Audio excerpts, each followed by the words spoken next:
Hello everyone, this is Dungeon Master Blowbuck coming at you with another video. This time we are going to be talking about PvP, or player versus player in role-playing games. Now, this concept usually scares a bunch of people or excites a bunch of people. There's rarely middle ground like myself. But the way PvP works essentially is it can be verbal, physical, or mental in-game. I mean, it can happen out of game, but you don't want it to happen out of game. That's bad when it happens out of game. It's it should be CVC, I guess, for role-playing games, character versus character. But it's happened in a couple of my games before. Um, Everybody's left it at the table for the most part. Sometimes it took a little while to get over the flustered tempers and whatnot before, but for the most part, everybody's left it at the table. Some of my players actually killed each other. I've only ever seen one revenge character, which is good. Uh, Revenge characters are when somebody kills your character and you make a character just to come back and kill them. That was a long, long time ago though, and it only happened once, so it's fine. And essentially, a player versus player or a character versus character can add a lot of depth to your game. Parties aren't all, no matter what game you're playing, whether it be World of Darkness, Ring of Fire, Dungeons and Dragons, etc., etc. Your parties aren't going to get along every single step of the way. People in real life don't get along every single step of the way. My group of friends and myself, we don't get along every single step of the way, but we still stick together and we're still friends, and that's kind of how parties can be. Maybe this person wants to steal this bag or steal these keys from this guard. This person wants to knock the guard out, and this person just wants to try to talk their way through the guard. Then those people, the players talking amongst one another about what the best option is, that could be considered a character versus character um, situation there. Also, if one of the characters attacks another character, which happened a handful of times in my games. Mainly, it's people arguing about what to do. But one time, it came into what one of the players is trying to do came into contradiction with the other player's deity's dogma, and the player stood up for his dogma, even though he wasn't a paladin or cleric. So that's good. That's like if you're a devoted person. I mean, in real life, if you're truly devoted to your particular religion, even if you're not like a priest or a bishop or a rabbi or whatever, then a truly devoted person is going to stand up for it anyways, just like the a player did. But that's a whole nother video.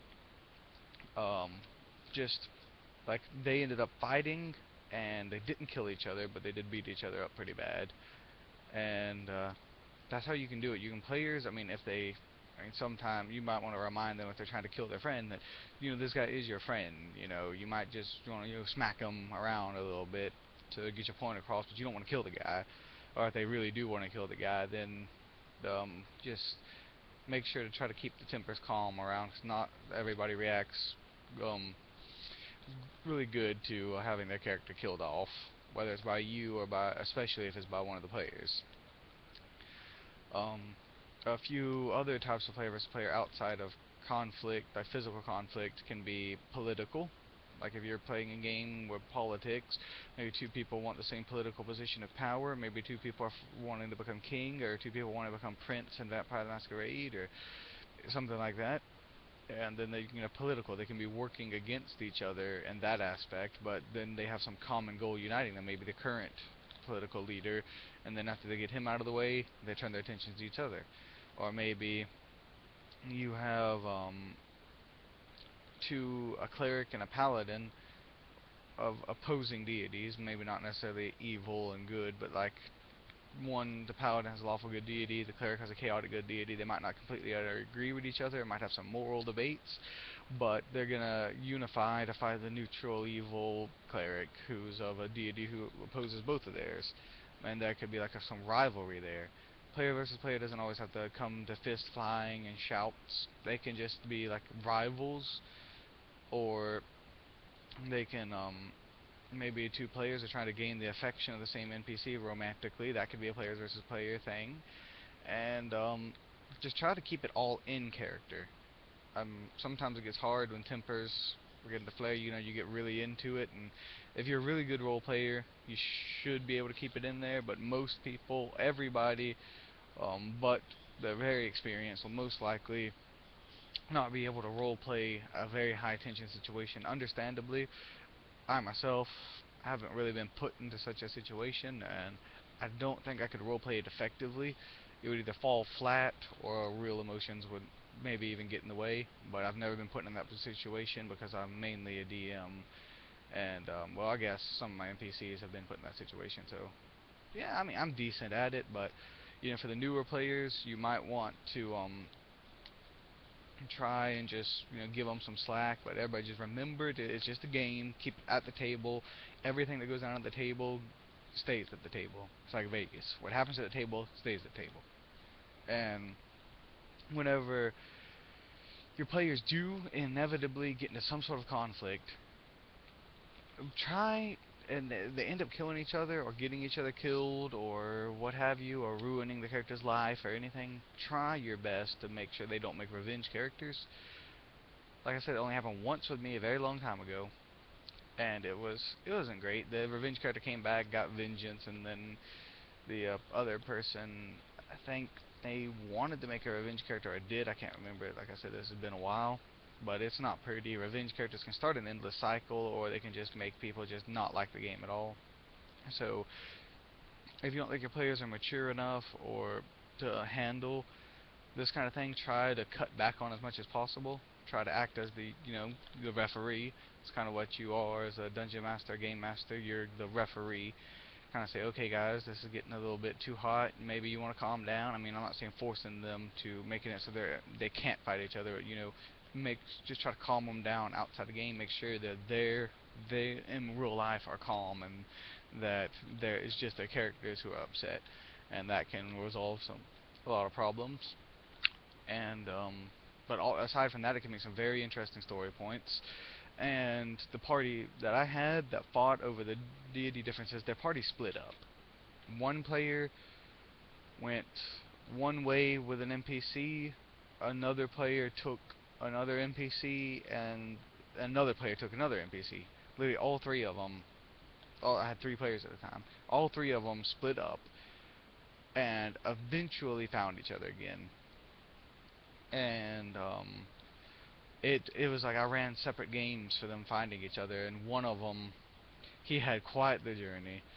He almost became a slave. It was a bard traveling with a kobold adept, and it was a magnificent solo game that we ran. It lasted, seems like, I think it lasted about 6 hours of a solo game, which is one of the longest solo games I've ever ran. The longest was 7 hour prologue for Vampire. That's just generally what happens if you run a prologue for somebody who's lived so long. But um, yeah, that was so it can create very interesting games. If you had the time, I really encourage to play out solo games. If your party gets separated, then say, nope, you meet back up and here's your XP or whatever. Try to play it out to the best of your abilities. If you have the time, if you don't, that's understandable. Just try to skim over it if you can. And overall, PvP can make a really interesting story hook or story plot. And for who knows, maybe one of your players ends up becoming the villain of the campaign, and then you run a different game for them, and they're fighting against the players, which is a whole nother kind of PvP, where you could have the guy play, like you could take one of your players aside and say, okay, you leave the group, maybe they've fallen paladin because of Blackguard or something, or a fallen cleric, and they're working against the party now, and then eventually the big climactic thing, they fight each other, and then one of your players is the big bad guy, and it can be cool to see it from that aspect, see what it's like to be the bad guy. But that's general things on PvP. I don't think I covered it extensively, but the videos ran about 10 minutes now, which is around the time I like to keep my videos. Um, So I think I'm going to cut it off here. I've given you more than enough information to work with on player versus player or character versus character. If you have any more questions, you can leave it in the comments below, and let me know if you guys like the video. Leave a like, favorite, subscribe, and also please comment your opinions on character versus character battles and of wits or physical or otherwise. And also, do you guys like my videos being around 10 minutes long? Do you want them to go longer? Do you want them to be shorter? Just let me know that in the comments as well. This is Dungeon Master Bloba signing off.